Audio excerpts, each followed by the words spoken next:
Hello everybody, it's 8 o'clock and welcome to the first of the monthly Outlook webinars I'm going to give for Sharescope users. This is exclusively for Sharescope users because I'm going to talk quite a bit about not only how I use Sharescope, but also what I'm seeing for the month ahead, and also what I expect to happen in the broader markets based on my analysis of Sharescope. So obviously it will particularly help you as Sharescope users.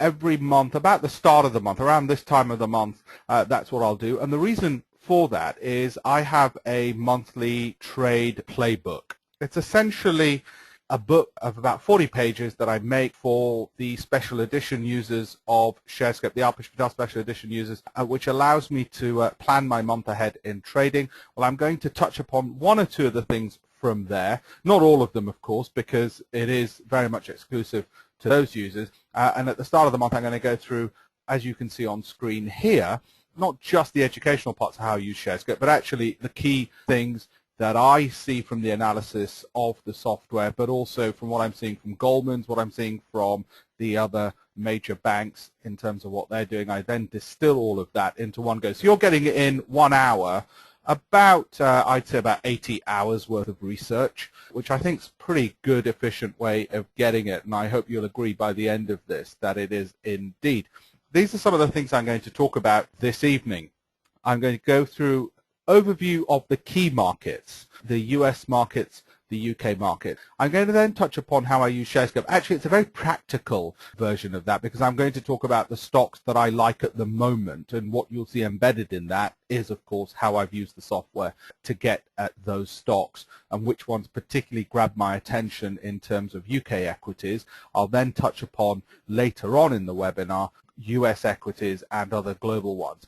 Touch upon foreign exchange because a lot of people like to trade Forex, and then what doesn't keep me awake at night, and that's US and European debt, and I'll explain why, because I like to put these things into context.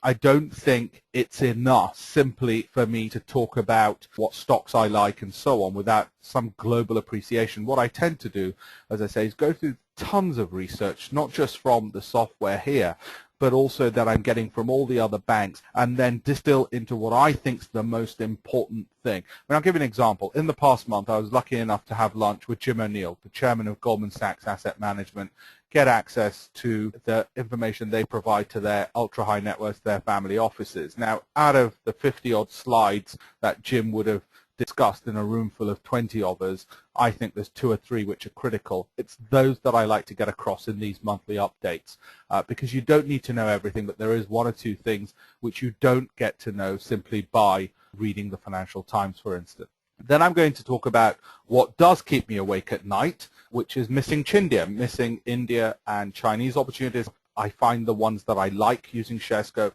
on those countries and how we can actually invest into those countries using the data that we find from the software. And finally, I'll touch upon 1 or 2 of the future webinars. All the webinars are going to be free. They're all going to be about an hour long. For the Alpesh Patel Special Edition users, I'm also going to do one in the middle of the month. As I said, I give them a trade book, the 40-page newsletter, essentially, which is a head outlet. But what I'm going to do in the middle of the month, so that 2 weeks into that trade book, is give a webinar just for them so they don't feel that they're missing out compared to everybody else. So here we go. Let me kick off with the first slide. I've got to start off with the very important warnings and so on. The points I want to make across. First of all, I don't know the particular financial circumstances of all the people listening in this evening, and I am grateful to Sharescope for sending across. We've got quite a large number who've registered.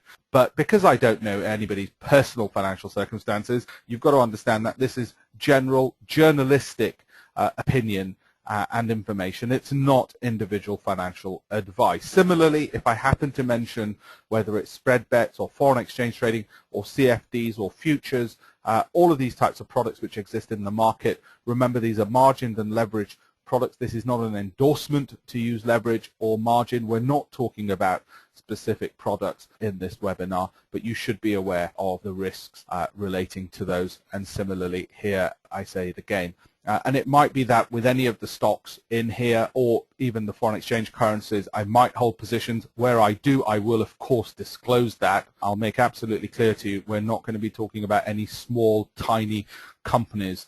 Anything we're going to talk about is probably things like dollar, sterling, and FTSE 100 stocks and some of the biggest stocks. Any of the small stocks, if I do happen to mention them, I'll certainly disclose if I own any of them. And as far as I recall from this presentation, there isn't anything at the moment that I need to disclose beforehand on that. So just want to make clear in terms of any potential conflicts. I'm not aware of any conflicts at all, and that's very important for you all to know as well.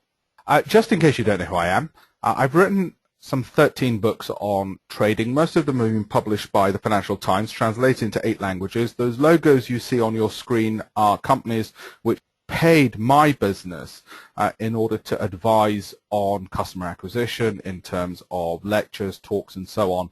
For 3 years, I did a weekly show on Bloomberg Television as one of their paid in-house or semi-in-house, because I was only there once a week, specialists, where I'd also do the interviewing.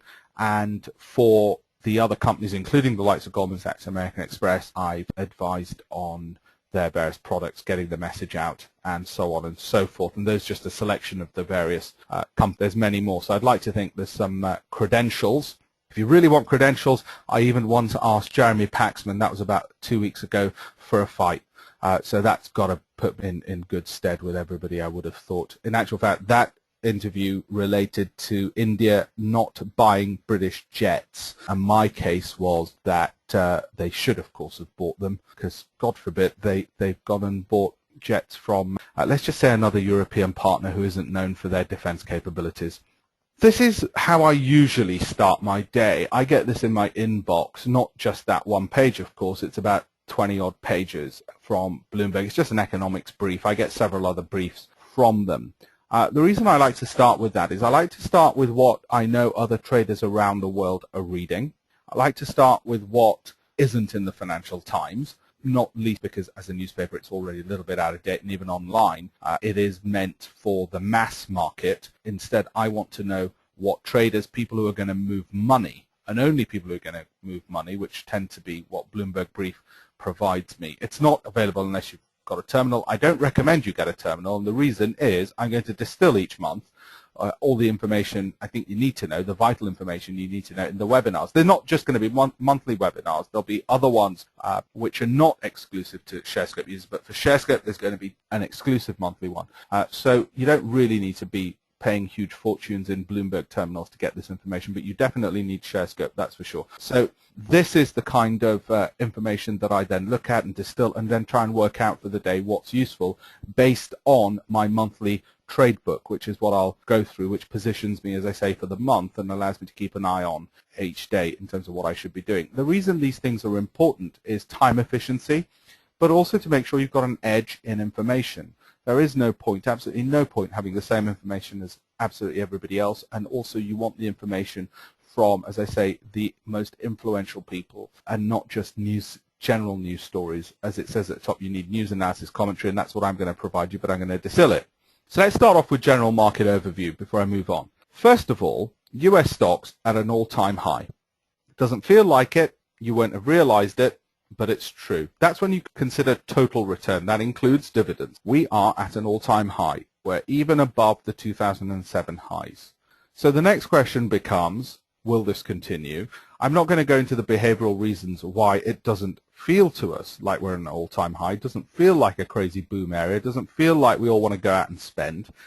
That's more to do with the fact that we feel pain more readily than we feel joy. And so we're at an all-time high. The issue now becomes, are we overvalued? Is there still opportunities there? If there are opportunities, how do we find them, and what's the evidence?